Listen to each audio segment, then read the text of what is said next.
Hier, le soleil vient d'entrer dans le signe des Scorpions. Avec lui, c'est un temps de transformation profonde qui commence. On ne brille plus pour être vu, mais pour renaître.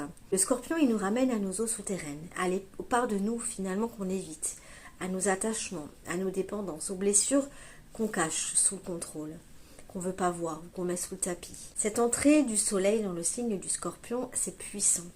Elle est accompagnée d'un transit de Pluton en Verseau, d'une tension avec Jupiter en Cancer, et puis Pluton, donc, qui est le maître du Scorpion, il nous pousse à lâcher les émotions du passé, les vieilles loyautés, les émotions stagnantes, tout ce qui nous empêche en fait encore d'évoluer. Ce carré à Jupiter en Cancer, lui, vient nous questionner sur nos sécurités.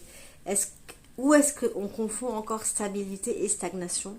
Où est-ce qu'on protège notre confort au lieu de protéger notre vérité? Et Mars, qui est aussi en Scorpion, il vient intensifier tout ça et il nous demande d'être lucide, déterminé, de nous confronter aussi, de ne pas fuir en fait.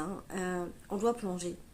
On doit plonger pour se libérer des visions qui reposaient sur la peur, de l'impuissance, du manque, pour pouvoir créer à partir plutôt de la confiance, de la puissance intérieure. Et cette phase finalement du soleil en Scorpion nous prépare à un grand passage collectif, celui où nos idéaux peuvent changer, où Pluton en Verseau nous demande d'inventer un futur beaucoup plus libre, sans traîner nos anciennes ombres en fait.